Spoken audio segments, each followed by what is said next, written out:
Toby. How are you? Hi, Nancy. Very well, thanks. How's it going? Good, thank you. I have to say, this is one of those. I love Nat Geo, first of all. I watch every new documentary that comes out in series. But this one, I feel like it was a little more heartbreaking with the touch of hope coming from David, of course.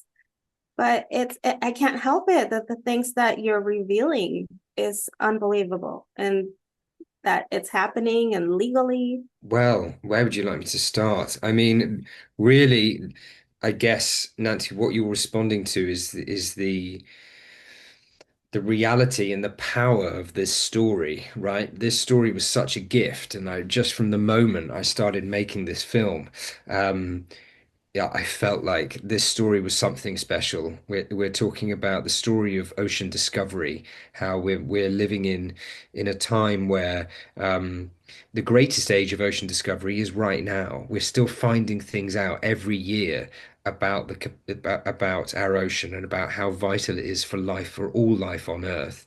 And that's completely changing everything. That could change the course of history forever. That's how big these discoveries are. And one of those big discoveries is what we're doing to the ocean and with particular reference to the demolition of the seabed, including in our many of our protected areas. Um, and part of that discovery has been because we filmed it, because we've put cameras on this equipment for the first time and showed these processes in all their clarity, just as they are, as they happen. But you're talking about something that is not a rare thing. This is something that has been, it was invented here off the south coast of England 700 years ago. We knew it was a bad thing then. There were letters of complaint to the king. Um, but no one has seen it for 700 years have gone by, and still no one's seen this process. So it's as common as ploughing on land. This is happening thousands of times in the ocean every single day, but it's as damaging as bulldozing the Amazon rainforest. And it doesn't help anyone. It doesn't help fisheries. It doesn't help conservation. It doesn't help our climate. Um, so that leads to the greatest discovery of all. And I hope that you at least felt some level of hope, because for me, the most important thing was that the biggest take home is one of hope. And you may have felt angered and devastated by some of those scenes in the middle of the film, but ultimately, the hope is real. This isn't some wishy-washy, fake news, false hope thing. This is absolutely real.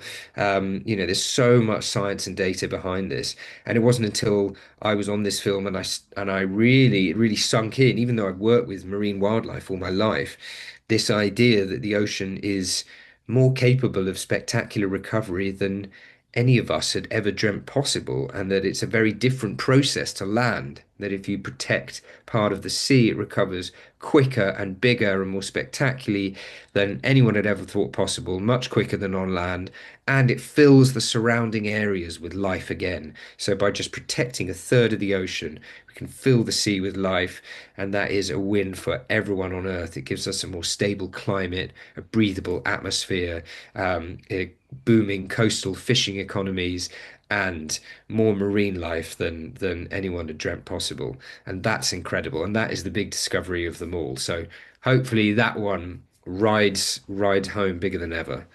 It did. And I was so relieved that David narrating and giving even his own personal experience of being out there for so many years to be able to give us that hope. He was the perfect person to do that and give us examples.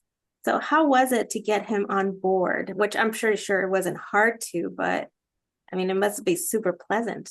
Super pleasant, yes, super pleasant plus plus. I mean, it was remote. I mean, I've grown up on a staple of David Attenborough, right? He's the inspiration for me. He's the reason I'm sitting here. Is the reason I got into this business. I've been working on films with David Attenborough, on David Attenborough films for the last 16 years, Planet Earth 2, Perfect Planet, Our Planet.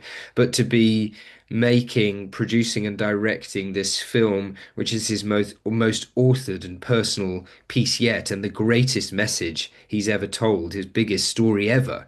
Um, is just the biggest privilege of a lifetime. He's just an absolute icon, and he is the ultimate brand in trust and authority. You know, when David says something, you can believe it. It's real, it's true. Um, I could go on about him forever, but he's everything you'd hope he is and more. He's an incredible human. So you've been working with documentaries for ocean, underwater, and so forth for so long. So before diving into this documentary, your idea about the ocean, did it change? Absolutely. Yeah. I mean, this is the thing. So the two huge kind of dawning moments that struck me when making this film. One I've shared already, this miraculous, the miracle of spillover and this process of recovery in the ocean, and how you've got this gift of a story of like, okay, there's a real solution here. We're not just going to tell you all the problems and leave you feeling heartbroken. There's a way out. That's amazing. That hit me, and I want that message to be shared above anything else.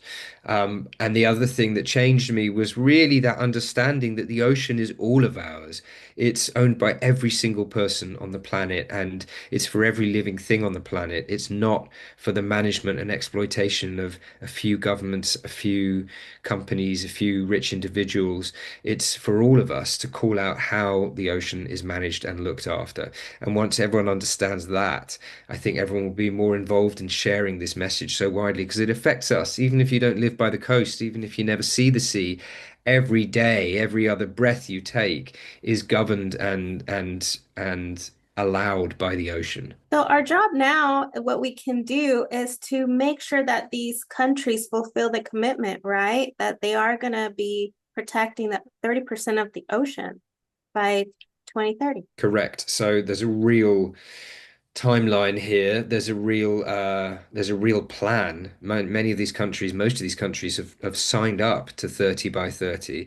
The challenge is to seize this momentum and make it happen. So this film was very strategically released this year ahead of this huge summit, the UN Ocean Conference in Nice in June, and which is coming up.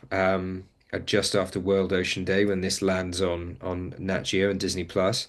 And the idea was to use this film to generate some of that momentum to help push the world towards 30 by 30.